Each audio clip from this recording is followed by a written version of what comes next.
Cendramata yang dibawa langsung dari Riau kepada Bapak Kasubdit Penelitian dan Pengabdian pada Masyarakat Kemenak Republik Indonesia. Oh, langsung pakai tuh.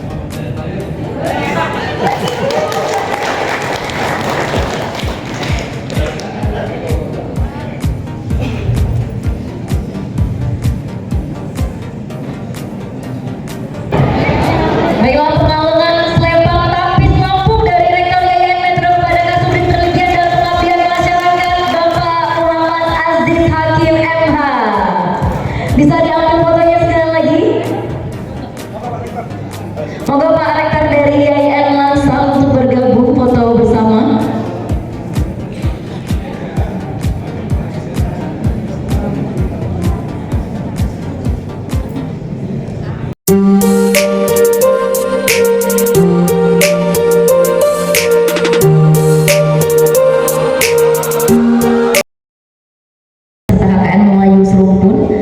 Sesaat lagi kita akan melanjutkan agenda kita, yaitu pembekalan KKN Melayu Serumpun yang akan disampaikan langsung oleh Bapak Kasubdit Penelitian dan Pengabdian pada Masyarakat. Air tenang seperti berlian. Izinkan saya ucapkan salam untuk para hadirin sekalian. Assalamualaikum warahmatullahi wabarakatuh.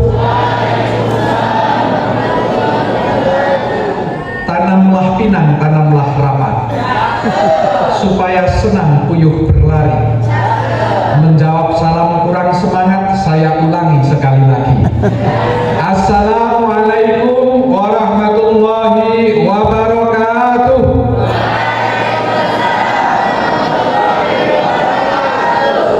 Alhamdulillah, alhamdulillahilladzi atamana bil qalam, 'alamal insana ma lam ya'lam. Syukran katsiran. Rektor YIN Metro yang insyaallah besok mau dikukuhkan, para wakil rektor YIN Metro, ketua LP2M YIN Metro, dan para ketua LP2M, ketua P3M dari PTKIN di seluruh Sumatera yang hadir pada kesempatan kali ini.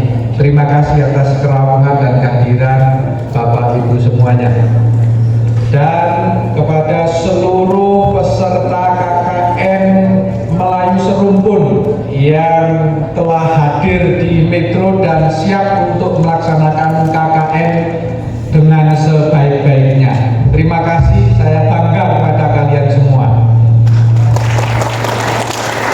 Hadirin hadirat yang berbahagia, pertama dan paling utama marilah kita panjatkan puja dan puji syukur kepada Allah Subhanahu wa taala.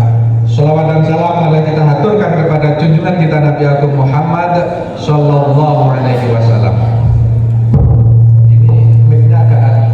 Oke, saya kalau sama mahasiswa itu nggak asik kalau cuma duduk. Saya akan ke sana lah gitu ya. Karena kalau di Kementerian Agama itu ketemunya sama orang-orang tua terus. Oke, ini bawa kertas sama pulpen nggak? Siapkan. Saya mau tanya 4 hal. 1, pertanyaan, sampean jawab. Seberapa sering Anda gelisah? Jawabannya, pilih. Sering sekali, sering, kadang-kadang, tidak pernah. Tulis.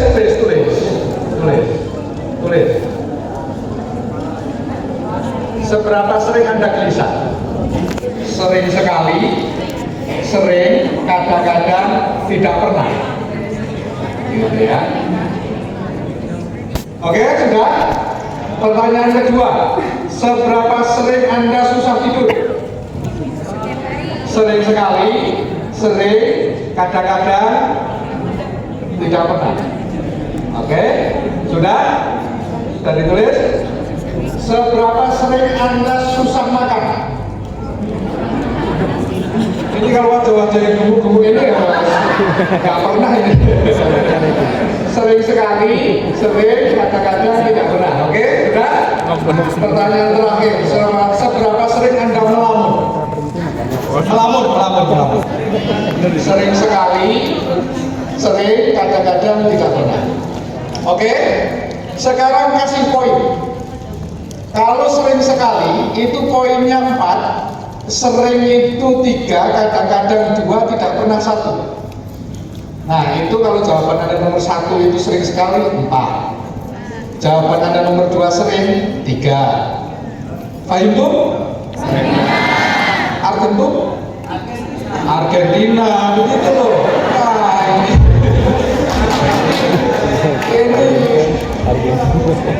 Oke, sudah semua? Sampai pertanyaan keempat sudah? Oke, sekarang jumlah. Sudah dijumlah? Sudah semua? Sudah dijumlah? Oke, yang jumlahnya poinnya adalah 1 sampai dengan 4 untuk jari. 0 ya, kosong ya. Yang jumlahnya 5 sampai dengan 8 untuk jari. 1, 2, 3, 4, 5, 6, 7, 15 lah.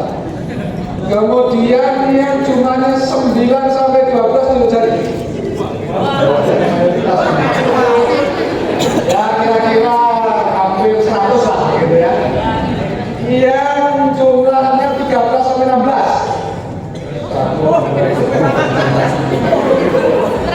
Oke. Saya bertanya di sini ini untuk mengecek kondisi mental teman-teman sekalian. Kalau poinnya 1 sampai dengan 4 itu kondisi mental teman-teman sekalian dalam kondisi mental normal. Gak ada, tadi gak ada. Berarti gak ada yang normal di sini. Kemudian kalau poinnya 5 sampai dengan 8 kondisi mentalnya agak stres. Mayoritas di sini berarti 9 sampai 13 sampai 12 dalam kondisi mental stres. Tetapi juga ada tadi sedikit yang 13 sampai 16 dalam kondisi mental stres berat. Saya bisa membayangkan bahwa saya berhadapan dengan orang-orang stres ini. Agak berat ini. Jadi para ketua LP2M ini teman-teman lagi stres semua ya. Saya nggak tahu stresnya ini melamun karena ditinggalkan kekasih. Bisa jadi begitu ya. Atau tidak. Bisa makan karena memikirkan si dia yang di sana. Dan seterusnya. Baik. Kembali ke laptop. Sudah bisa ditangin, Mas. Oke. Ini operatornya di mana ini? Nah, oke. Lanjut.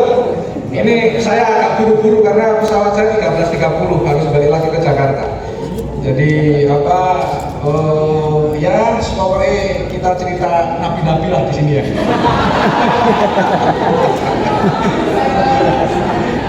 Oke, teman-teman sekalian, tujuan pendidikan tinggi itu yang paling akhir 4 menurut Undang-Undang Nomor 12 Tahun 2012 itu adalah terwujudnya pengabdian kepada masyarakat berbasis penalaran dan karya penelitian yang bermanfaat dalam memajukan kesejahteraan umum dan mencerdaskan kehidupan bangsa. Artinya apa teman-teman sekalian? Bahwa desain pendidikan tinggi kita itu sejatinya adalah bagaimana supaya diantaranya itu adalah adik-adik sekalian mahasiswa itu tidak semata berada di menara gading, ongkang-ongkang di sana tidak tahu realitas, gitu ya. Maka kemudian salah satu tujuan dari pendidikan ini adalah untuk mewujudkan pengabdian kepada masyarakat. Sampeyan itu punya tanggung jawab personal juga tanggung jawab sosial. Kalau urusan mahasiswa saya insya Allah khatam. Karena saya ini termasuk mahasiswa abadi, tapi jangan mikir. Saya lulus S1 itu 14 semester.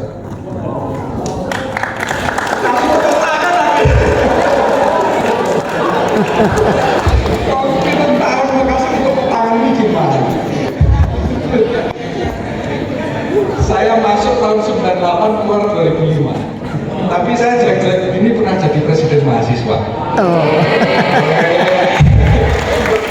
Ya kira-kira pernah jadi idola mahasiswa gitu.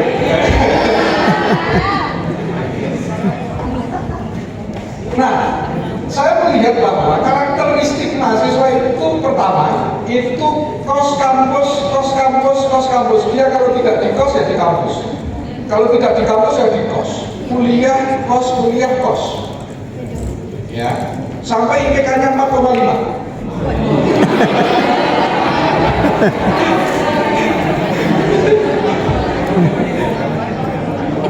Itu, ya. Ini adalah tipikal mahasiswa yang sangat memperhatikan kuliahnya, serius berkuliah, tetapi dia abai terhadap aktivitas sosial kemasyarakatan. Ya, aktivitas kemahasiswaan, organisasi kemahasiswaan nggak ikut dan seterusnya.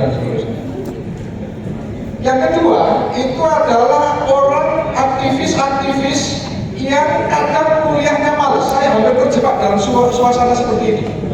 Hampir nggak lulus saya.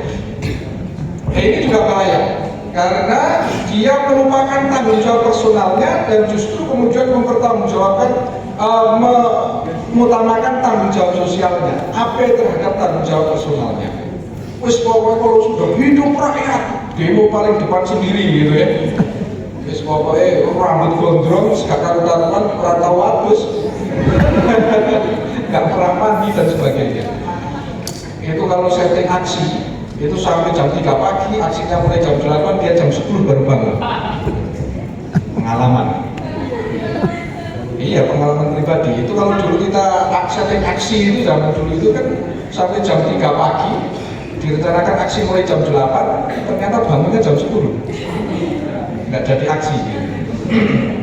Nah, bagi saya yang paling ideal adalah mahasiswa yang memiliki tanggung jawab personal dan juga tanggung jawab sosial, yakni kuliahnya beres tetapi juga menempa diri dalam organisasi kemahasiswaan atau aktivitas organisasi kemahasiswaan atau aktivitas sosial. Mengapa demikian? Karena Bapak Ibu sekalian rahimakumullah,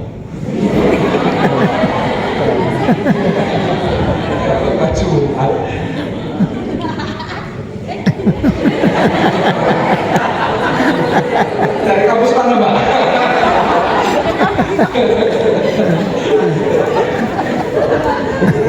Itu adalah bahwa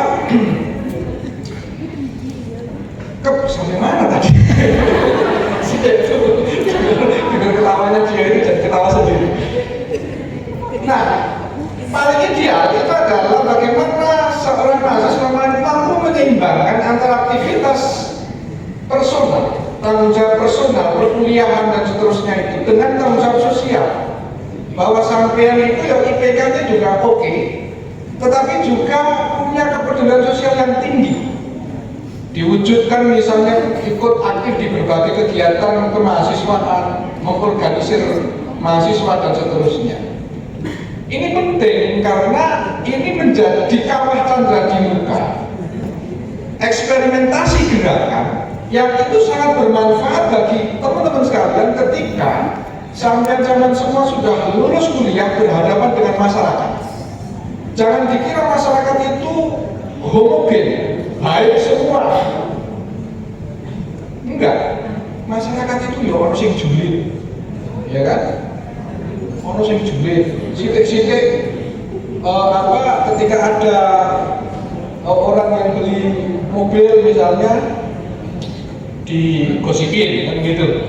Ada juga yang baik, ada juga yang emosian, ada juga yang rasional, ada juga yang tradisional, ada juga yang modern. Banyak variannya sangat banyak.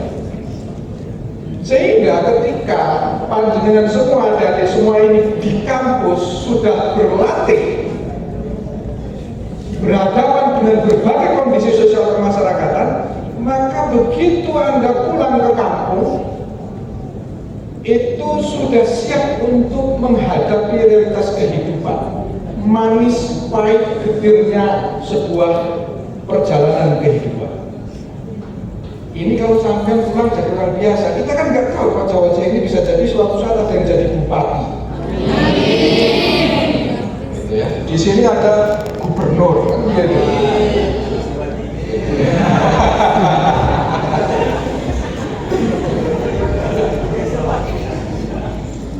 Bisa jadi seperti itu.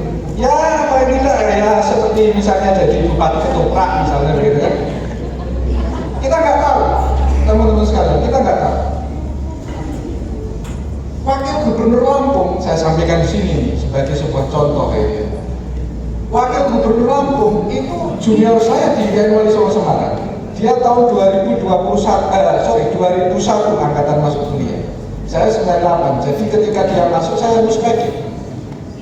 Betapa hebatnya saya yang saya muspekin jadi wakil gubernur. Yang muspekin hanya jadi begini gitu ya. Nah, tapi nggak apa, ini bagian dari perjalanan proses kehidupan. Gitu. Sehingga adik-adik sekalian, bagi saya ini penting untuk menyeimbangkan antara aktivitas personal, tanggung jawab personal berupa perkuliahan, akademik dan seterusnya itu dengan tanggung jawab sosial. Sehingga ya kalau menjadi aktivis, ya jadi aktivis yang betul-betul juga mempertimbangkan atau mengembangkan akademik, gitu ya. Jangan kemudian aktivis yang terus karuan. Nah, hari ini ya nanti akan slide selanjutnya, Mas. Slide selanjutnya. Ini operatornya di mana ini? Umpet ya. Nah, ini Tridharma Perguruan Tinggi ini kan ada menyelenggarakan pendidikan, menyelenggarakan penelitian, menyelenggarakan pengabdian kepada masyarakat. Lanjut, Mas, lanjut. Ini mahasiswa IAIN Metro kayaknya. Lanjut aja. Nanti biar file bisa di share gitu ya. Lanjut. Kita cepat aja, skimming aja. Lanjut. Ini tanggung jawab personal dan sosial. Lanjut, Mas. Oke, saya kembali ke sini. Nah, hari ini teman-teman sekalian, sebagai wujud eksperimentasi tanggung jawab sosial sejatinya adalah diantaranya di samping tadi beraktivitas di lembaga kemahasiswaan, ini yang paling mendekati di dalam proses ini juga program kuliah kerja nyata. Ini penting, kuliah kerja nyata ini dalam proses pengabdian kepada masyarakat. Nah, teman-teman sekalian, memang situasi dan kondisi dari hari ini terkait dengan situasi kampus, dinamika kampus, ini kita menghadapi situasi yang kira-kira kondisinya begini. Tuntutan kuliah juga sangat begitu. Telat sehari tidak bayar UKT, ya udah harus cuti. Telat sehari misalnya dan seterusnya. Ini berbeda jauh dengan zaman saya ketika kuliah. Masih bisa ada toleransi karena semuanya masih manual, belum online. Ya. Jadi tuntutan kuliah itu betul-betul pandangan semua diminta untuk fokus dan kemudian betul-betul berada pada situasi yang memang harus sesuai dengan ritme atau tahapan-tahapan yang ada di dalam proses-proses perkuliahan, baik itu secara administratif maupun dalam proses-proses perkuliahan. Dulu ketika zaman tidak online, perkuliahan atau nilai itu melalui hasil KHS itu masih manual, itu masih bisa dilobi para dosen. Tetapi kalau sekarang dengan kuliah, jadwal masuk juga sudah online dan seterusnya, ya sudah, tidak bisa ditolong gitu. Ini tuntutan kuliah juga luar biasa. Kemudian yang selanjutnya dari tuntutan kuliah yang luar biasa itu memunculkan pragmatisme mahasiswa. Ya sekarang akhirnya kemudian banyak yang penting kuliah segera lulus, tidak kemudian melakukan aktivitas sosial kemasyarakatan tadi. Dulu diskusi di emperan-emperan kampus itu menjamur luar biasa. Saya salah satunya karena lulusnya lama ini ya karena saya lebih senang diskusi dengan teman-teman mahasiswa daripada diskusi dengan dosen. Kadang dosen ini gak mutu, gitu kan? Jadi kadang bosan juga gitu dengan dengan dosen yang ada di kelas. Maka kemudian saya lebih baik untuk menyusun atau menggerakkan diskusi-diskusi di emperan-emperan kampus. Dulu seperti itu, tetapi hari ini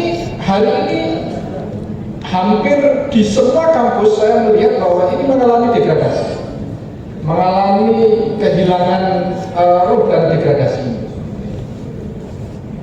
kemudian iklim diskusi ini menjadi mudah, sehingga berakibat kepada proses-proses penalaran dari teman-teman mahasiswa ini tidak memiliki argumentasi yang kuat berbasis basis intelektual yang kuat. Saya ini jelek-jelek begini dosen. Saya sebelum di Jakarta itu dosen di UIN 1 Tulungagung. Jadi status saya ini juga sekarang masih ngajar juga. Saya pernah punya pengalaman begini, teman-teman ini kan kalau demo, wah luar biasa sekali kan. Wis hidup rakyat, turunkan BBM dan seterusnya. Nah, suatu saat saya dikeluhi, ya disambati, bahasa Indonesia ini apa ya? Disambati oleh anggota dewan yang kebetulan teman saya. Ini dia menerima demonstran mahasiswa. Ketika mahasiswa demo, kemudian dia menerima yang demo itu, udah sekarang 10 orang masuk ke ruangan untuk kita audiens. Begitu masuk, ini yang demo tadi gak ngerti materi demo ya, gak ngerti materi demo itu apa, kenapa dia demo, regulasinya seperti apa, dan seterusnya, itu nggak tahu. Kenapa? Karena ya yang penting hari ini, karena pragmatisme itu, maka kemudian yang terjadi adalah yang penting kita aksi, diliput oleh televisi, selesai. Tetapi konten di dalamnya, substansi di dalamnya, ini tidak dikuasai dengan sebaik-baiknya. Dulu kalau demo ini betul-betul kita siapkan berhari-hari, kita cek regulasinya sampai detail, kita cek betul apa yang terkait dengan ketentuan-ketentuan ini, dampaknya seperti apa dan seterusnya. Diskusinya itu bisa berhari-hari, panjang. Sehingga ketika misalnya ada proses-proses audiensi, kita menyampaikan argumentasinya pun juga argumentasi yang tidak ecek-ecek.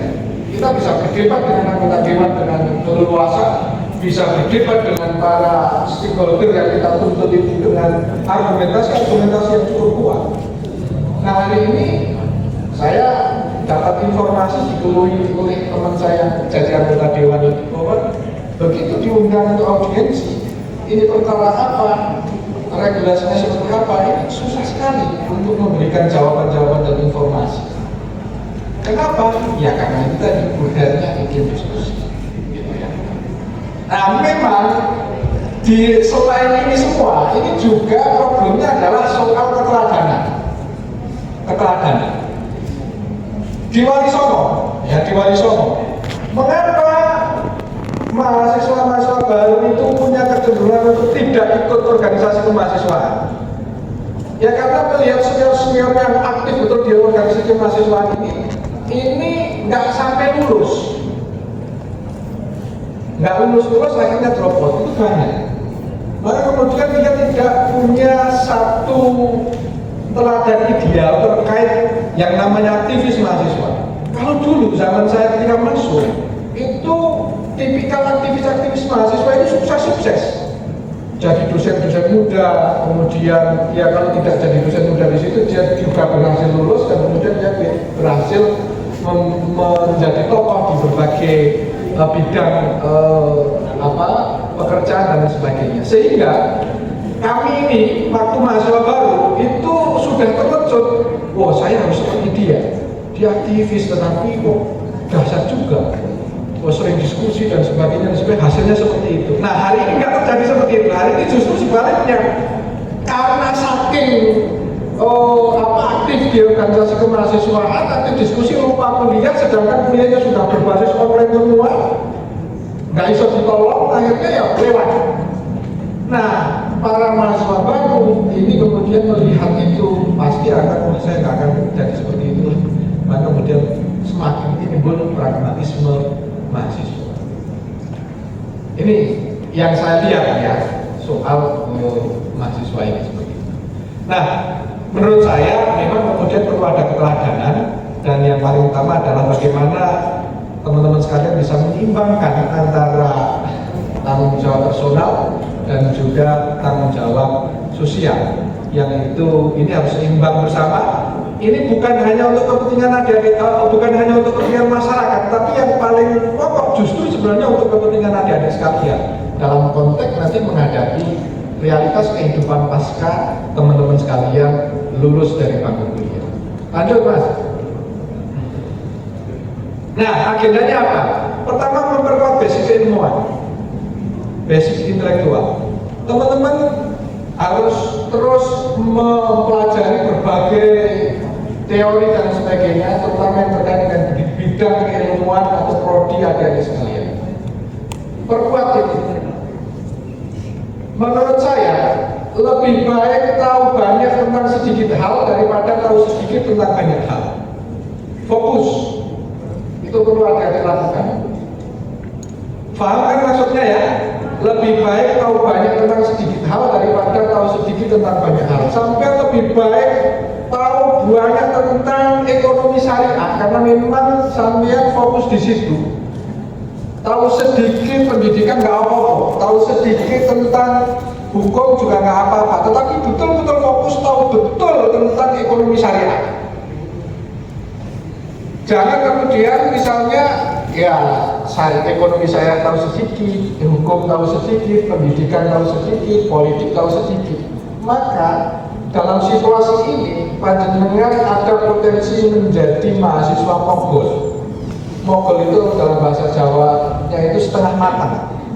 Kalau setengah matang, ketela setengah matang itu kalau dimakan itu kentutnya itu baunya nggak karu-karuan. Gitu. Karena mogol itu tadi. Gitu ya. Jadi fokus di sini bahwa memperkuat basis intelektual. Sampai harus memperkuat basis intelektual Anda. Apapun, bidang apapun, monggo silakan. Terutama kalau kemudian dikaitkan dengan potensi yang Anda miliki. Ada punya potensi bisnis as. Tahu bisnis as? Assalamualaikum warahmatullahi wabarakatuh. Jadi mubalik misalnya, mubalik hot ya. Mubalik dan mubalik hot. Monggo itu diperkuat sedemikian rupa. Dikembangkan potensi. Anda punya bakat menulis, perkuat itu semua. Basic keintelektualan di bidang apa, perkuat, dan kemudian keterampilan menulis juga dikembangkan. Kemudian selanjutnya memperkuat basic pengorganisasian.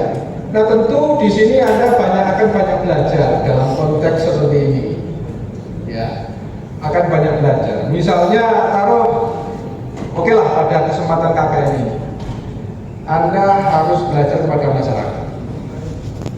Tempatkan diri Anda sebagai orang yang belajar kepada masyarakat, bukan sebagai guru-guru mereka. Jadi begitu Anda datang ke sana, modal pertama adalah Anda harus dalam posisi rendah hati. Sampai masuk ke sana, petakan atau list tokoh-tokoh kunci di dalam masyarakat tersebut. Tokoh-tokoh kunci itu siapa saja. Bagaimana cara mengetahui tokoh-tokoh kunci? Ya tidak mesti harus ketemu kepala dusun. Cukup misalnya bisa jadi, cukup Anda misalnya ngobrol dengan orang yang sedang motong rumput misalnya begitu, ngobrol santai begitu ya. Yang ngobrolnya pakai teknik tertentu seperti Anda para mahasiswa ini menginterogasi pacar Anda berbohong atau tidak. Itu kan pakai jalur lingkar ke sana kemari, itu kan nggak langsung kamu bohong enggak. Ya kan?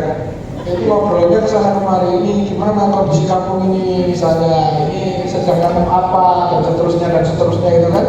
Oh kalau itu yang sering jadi imam masjid siapa? Nah ini kan nanti akan ketemu list tokoh-tokoh kunci di masyarakat itu. Ya, tokoh-tokoh kunci di masyarakat itu.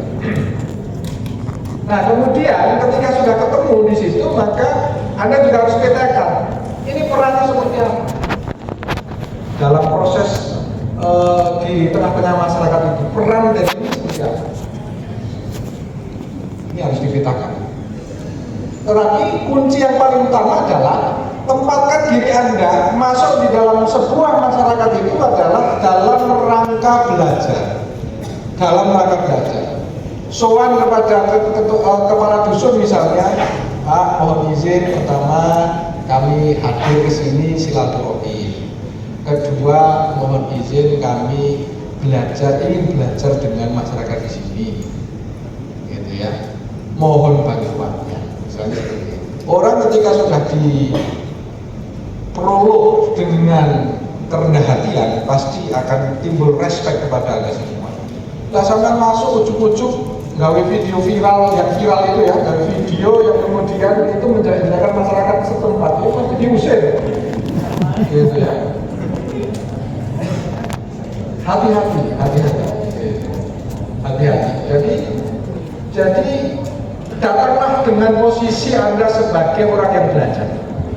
Meskipun nanti dalam program-programnya ya akan mengajari mereka misalnya apa dan sebagainya, itu soal lain gitu ya. Tetapi teknik pendekatan dan sebagainya ini bagian dari cara bagaimana mengorganisir. Kalau teman-teman kan dulu sudah pernah aktif di organ-organ kemahasiswaan yang melakukan live-in, melakukan pembelaan rakyat yang tergusur misalnya, dan itu betul-betul dilakukan live-in beneran, ya saya kira sudah tidak ada jadi masalah karena sudah punya pengalaman dalam konteks itu, gitu ya, hidup di tengah-tengah masyarakat yang semacam itu. Jadi kunci utamanya adalah bagaimana Anda memposisikan diri Anda sebagai pembelajar, belajar di tengah-tengah masyarakat. Anda bukan datang itu sebagai hero, Anda datang itu bukan sebagai guru yang menggurui mereka, tapi justru Anda datang itu sebagai murid yang belajar di tengah masyarakat, dan tentu butuh bantuan.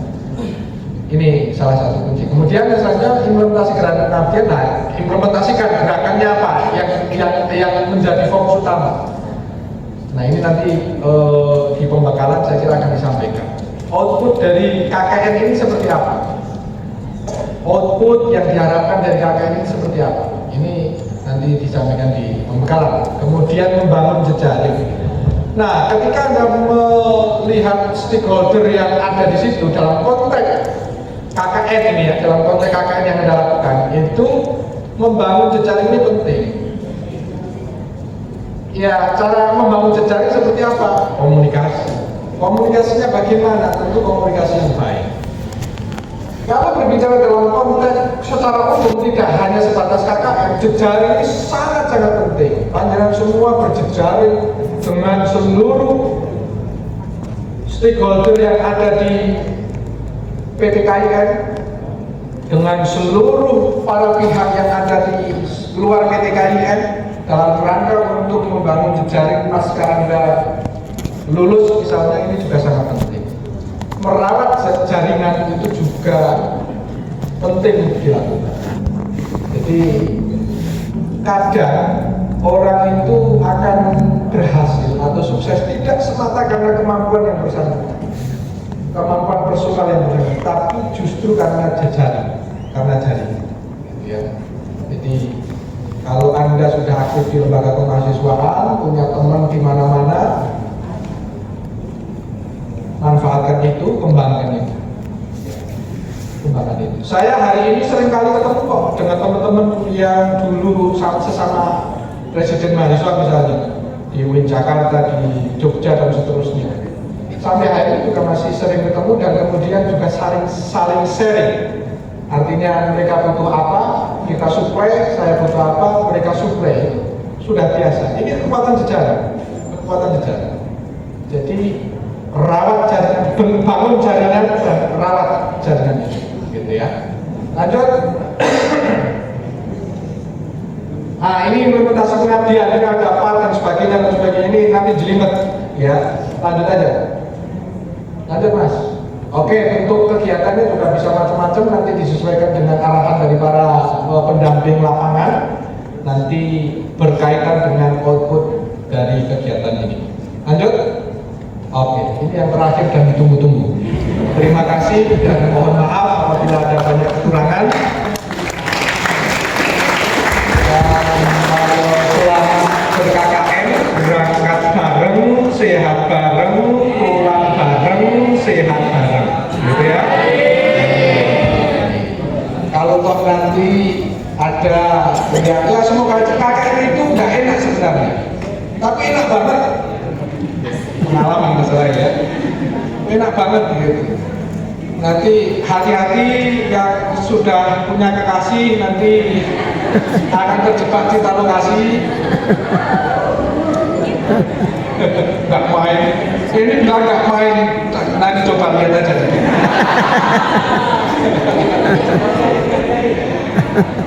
Asik gitu loh. Jadi ya gimana selama ini ketika bangun pagi di pos ketemunya galangan semua kan.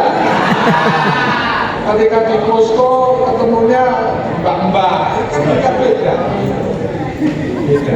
Ya pasti asik pokoknya. Nah, sangat asik kalau KKN itu kalau dilaksanakan sebaik-baiknya, dilaksanakan dengan sepenuhnya.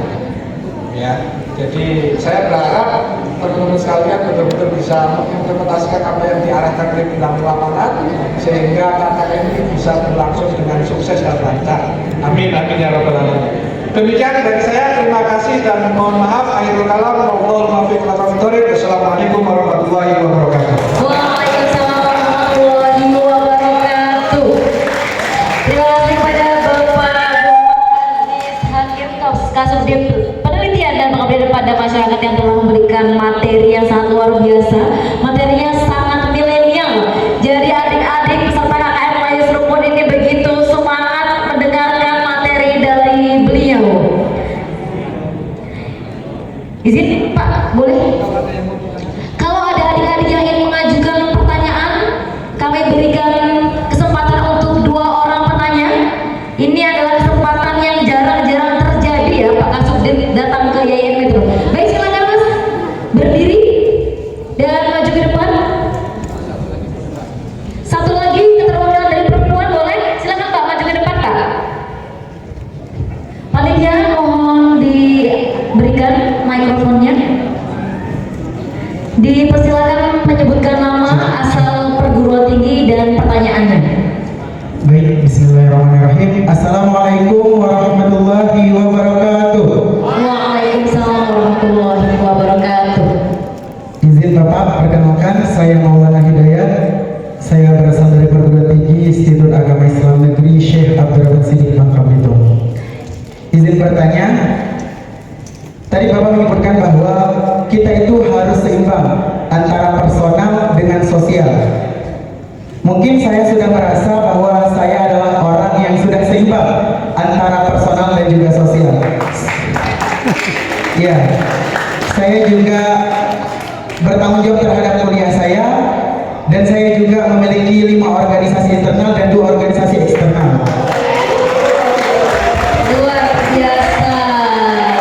Nah, pertanyaan saya, kami bakalan menghadapi semester depan, yaitu semester 7 dan juga 8. Bagaimana jika ada pertanyaan, apakah kalian akan melanjutkan organisasi? Nah, apakah itu tidak akan mengganggu kuliah kami untuk menyelesaikan perkuliahan? Jadi saya itu minta pendapat Bapak karena Bapak mungkin sudah mempunyai banyak sekali pengalaman di kampus Bapak dan juga pengalaman berkuliah Bapak. Dan pertanyaan yang kedua, yaitu kita mempunyai banyak program kerja dari kelompok 50. Nah, itu bagaimana untuk memfokuskan? Apakah kami harus melaksanakan program kerja yang besar terlebih dahulu atau memiliki tahap-tahap? Mungkin Bapak mempunyai cara untuk melaksanakan program kerja agar berjalan baik dan benar. Mungkin itu saja pertanyaan dari saya. Wabillahi hidayah. Wassalamualaikum warahmatullahi wabarakatuh. Waalaikumsalam warahmatullahi wabarakatuh. Maulana Hidayat dari IAIN Sasbabel. Selanjutnya Mbaknya bisa disebutkan nama dan asal perguruan tinggi. Baik, Assalamualaikum warahmatullahi wabarakatuh. Waalaikumsalam warahmatullahi wabarakatuh. Perkenalkan, saya Ika Rofiana Adriani, biasa dipanggil Ika. Saya dari Winsus Karyo, jurusan psikologi. Nah, di sini saya ingin bertanya, hampir sama, mungkin bedanya di sini apa yang dibilang sama Bapak tadi, bahwasanya fenomena yang terjadi di dunia kampus itu banyak mengalami penurunan. Banyak para mahasiswa yang merasa organisasi kampus itu tidak penting. Nah, itu sudah kami lakukan riset dari Fakultas Psikologi, Dewan Fakultas Psikologi, bahwasanya banyak para mahasiswa Fakultas Psikologi yang merasa organisasi itu tidaklah penting. Mereka terlalu fokus terhadap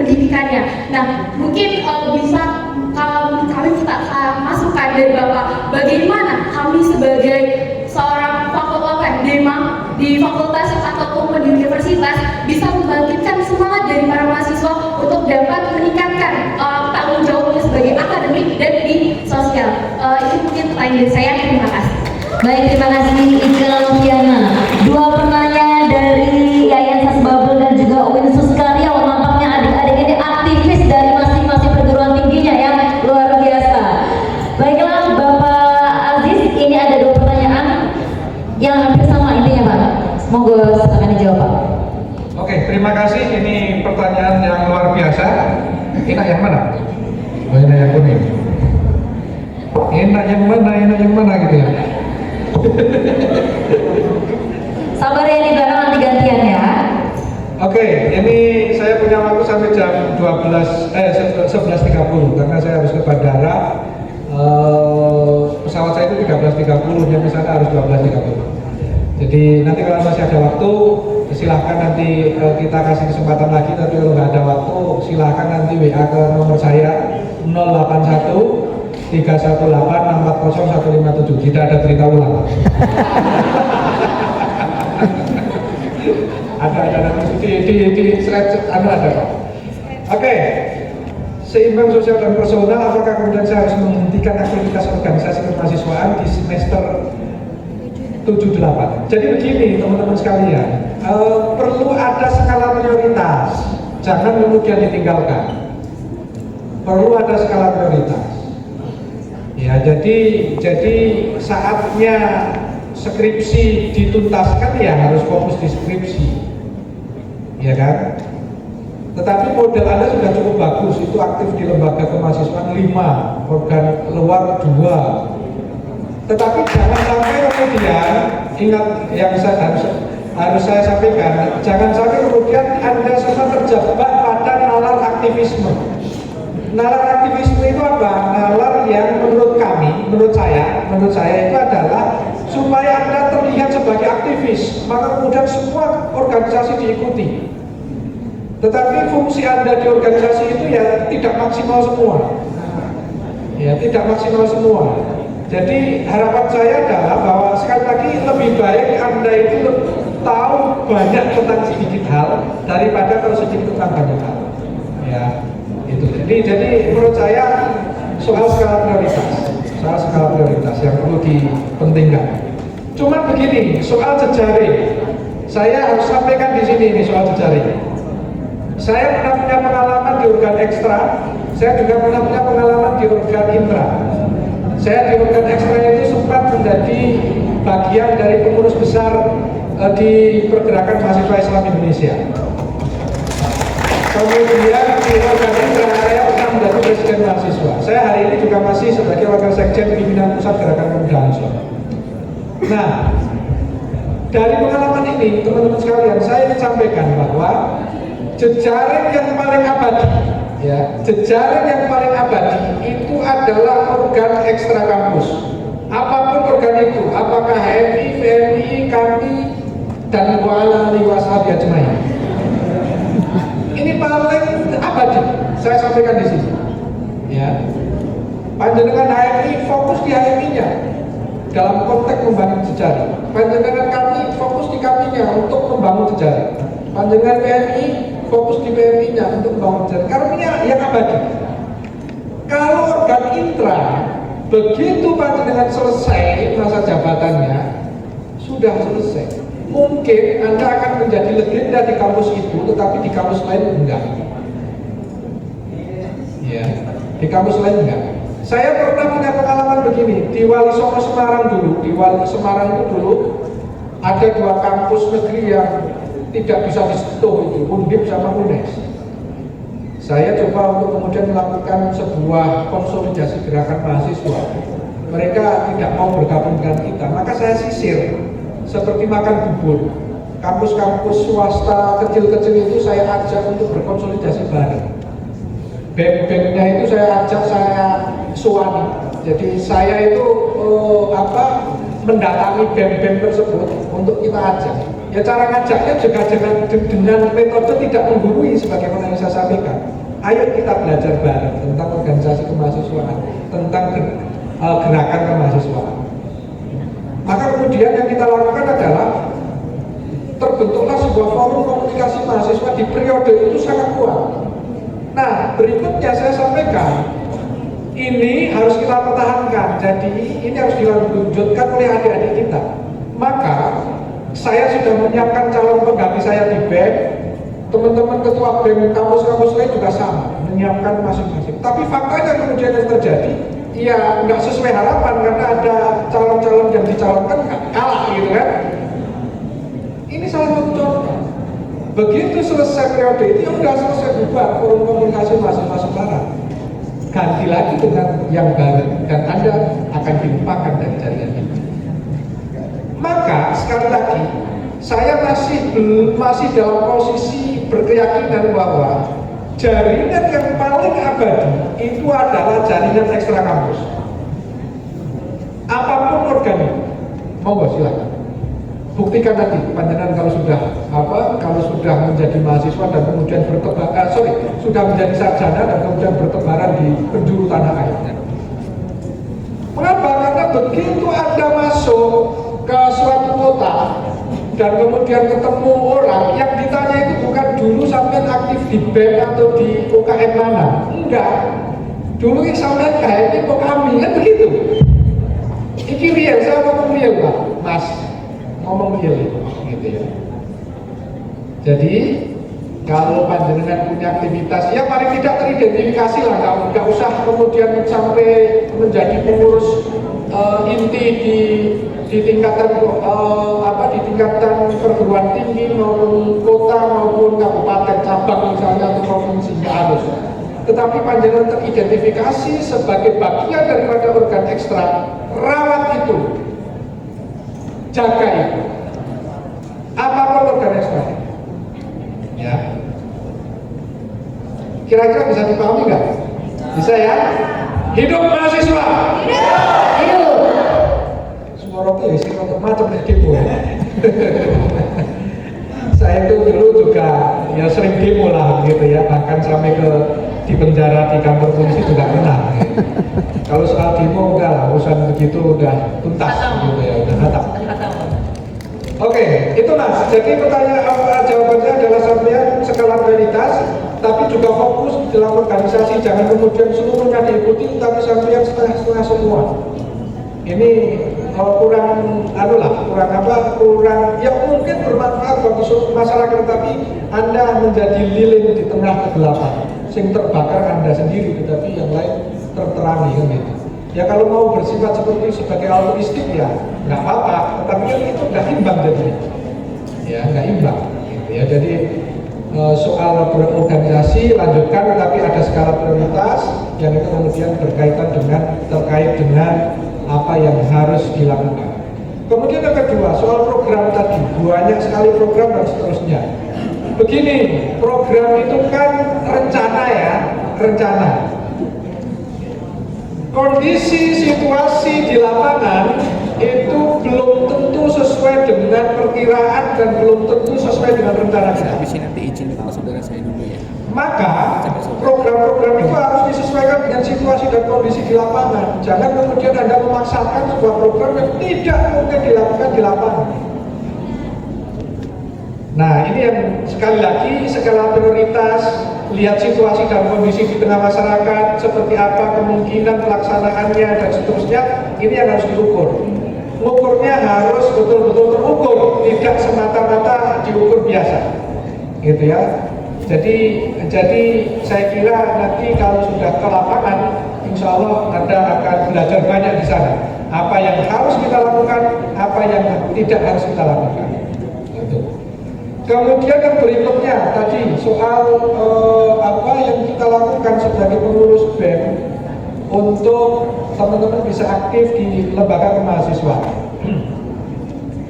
Saya melihat kasus di beberapa tempat misalnya, itu salah satunya adalah faktor keteladanan, dan ini problem yang menurut saya butuh mengurainya agak panjang dan lama. Jadi keteladanan maksud saya adalah bahwa para aktivis-aktivis ini jangan kemudian abai terkait dengan hal-hal yang di luar aktivis kemahasiswaan, terutama dalam konteks akademik yang paling utama. Jadi dorong saja, mungkin hari ini tidak serta-merta kemudian panjenengan pulang ke Winsuska, kemudian ujuk-ujuk teman-teman bisa aktif semua, itu belum tentu gitu ya. Tetapi dorong saja teman-teman Anda yang aktivis mahasiswa, ayo kita beri contoh yang baik, kita meskipun aktif di lembaga kemahasiswaan, saya juga bisa berprestasi. Ini saya kira hal yang bisa kita lakukan dengan sebaik-baiknya, dan ini adalah saya kira langkah yang paling tepat. Karena ada kecenderungan itu tadi, bahwa aktivis-aktivis ini kemudian tidak melakukan kegiatan-kegiatan yang terkait dengan tanggung jawab personal, sehingga melupakan perkuliahan, akhirnya kemudian tidak lulus, dan kemudian ini dilihat oleh para mahasiswa, sehingga kemudian tidak menjadi potret ideal seorang mahasiswa, sehingga orang tidak akan mengikutinya, kan begitu. Ini faktor keteladanan. Ini saya kira satu hal yang sangat fundamental. Maka menurut saya yang perlu dilakukan adalah bagaimana kemudian panjenengan mendorong teman-teman yang aktivis, sesama aktivis lembaga kemahasiswaan ini untuk juga ikut berprestasi. Bagaimana kita dorong untuk berprestasi dan bisa menyelesaikan studi tepat waktu. Saya kira itu yang bisa dilakukan. Kalau soal, karena sistemik soal, dan itu tidak bisa diubah. Misalnya kuliah yang berbasis online, administrasi berbasis online, itu memang betul-betul tuntutan dan kita tidak bisa mengubah itu dalam rangka untuk supaya banyak diskusi yang nggak bisa juga, kan begitu. Nah, ini situasi yang stream seperti ini yang memang harus kita hadapi. Bagaimana kemudian kita menyiasatinya?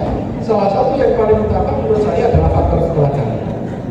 Jadi dorong teman-teman aktivis lembaga kemahasiswaan itu untuk juga berprestasi secara akademik maupun non akademik dan juga bisa lulus tepat waktu. Saya kira demikian teman-teman sekalian, ini sudah jam 11 lebih 28 menit. Saya mohon maaf tidak menerima pertanyaan lagi. Jadi nanti silakan WA saja, nanti nomor saya ini pelan-pelan nih 081 318 640 157. Silakan kalau misalnya mau diskusi. Sepanjang saya ada waktu, insya Allah saya akan jawab. Biasanya kalau misalnya dalam perjalanan nunggu pesawat, nah, biasanya seperti itu. Ya iseng-iseng berhadiah lah. Demikian Bapak Ibu sekalian, rahimakumullah, hadirin hadirat yang berbahagia. Terima kasih. Mohon maaf sekali lagi dan saya mohon izin pamit. Terima kasih. Assalamualaikum warahmatullahi wabarakatuh.